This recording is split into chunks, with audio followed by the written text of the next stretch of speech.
I don't care how strong you is. That's my life. I did a long time in the penitentiary. We'll get into that in another segment. But I say that to say I seen strong men, some of the most feared men in society, they got documents written about them and news clippings break down. And some of them that we read about in these news clippings and papers gave up all the way. So you got to be able to, sir, that's the acronym, self-reflect, sir. You got to be able to serve through all your obstacles because you know that we playing the game. Like Mario Bros. We got to jump over hurdles. We got to duck the turtles. We got to watch for King Koopa. We got to watch for the snakes. We got to watch for the traps when we walking because life full of traps and obstacles. And like the brother said, we got to watch who we put in our house, figuratively and literally. Sometimes we don't have no choice on who we let in our house because the builders are already corrupt in the midst of putting us inside the structure. So we're against the odds. Your mom getting high, your dad not home, your sister not there, your uncle touching you, your aunt touching you, your brother touching you, your mother touching you. You're not eating. You're being abused. You're being neglected. You got to go to school with dirty clothes on. You got to go to school smelling like a certain odor. You got to go to school with your hair looking a certain way. A way that constitutes ignorance to take advantage of your situation and talk down on you, make you feel like you're not worth nothing.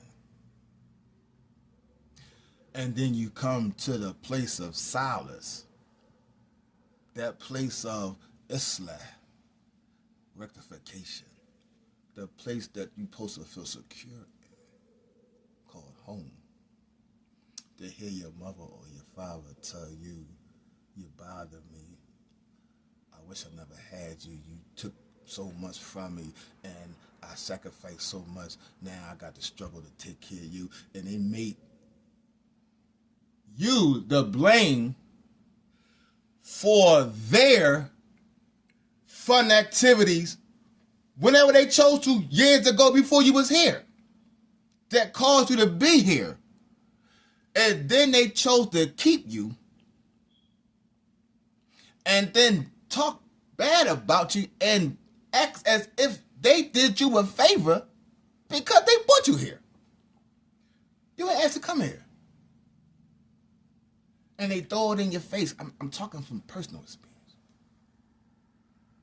They throw it in your face about how they took care of you and how they put food in your mouth and how they put clothes on your back and a roof over your head and all those other nonsense.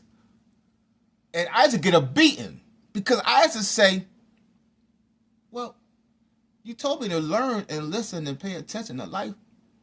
Ain't that your job as a parent? Well, I don't owe you nothing. When you're a child, you can't speak the truth.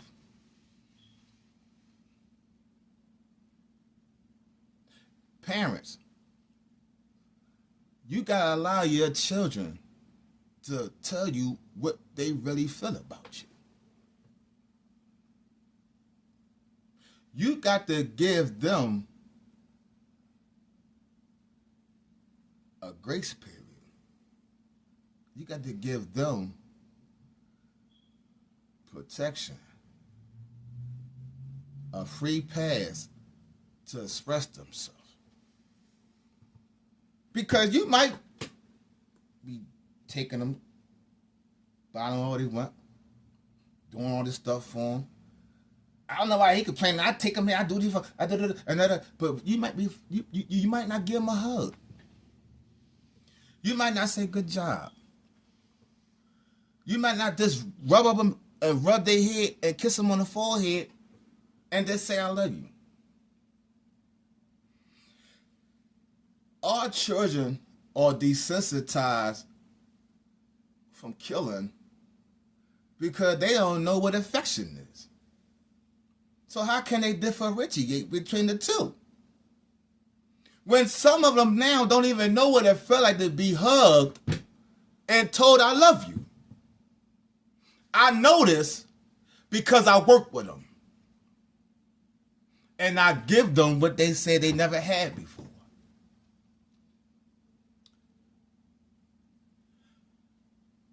Pay attention to your loved ones.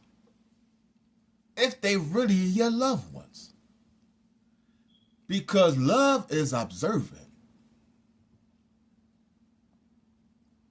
When you love, you listen. When you love, you validate. When you love and someone is feeling low and you embrace empathy, you empower. And even through your struggles and your striving, even if they wrong, in love, you learn how to stop. Because you love this individual. And when you love, you learn how to think. Because you know that if you do a certain thing, it might affect them a certain way, even in their wrongs. And when you love, you hold yourself accountable because you know that your action gonna affect not only you. And when you love, you listen because you know yourself not gonna lie to you. And when you not lying to yourself, you get to hear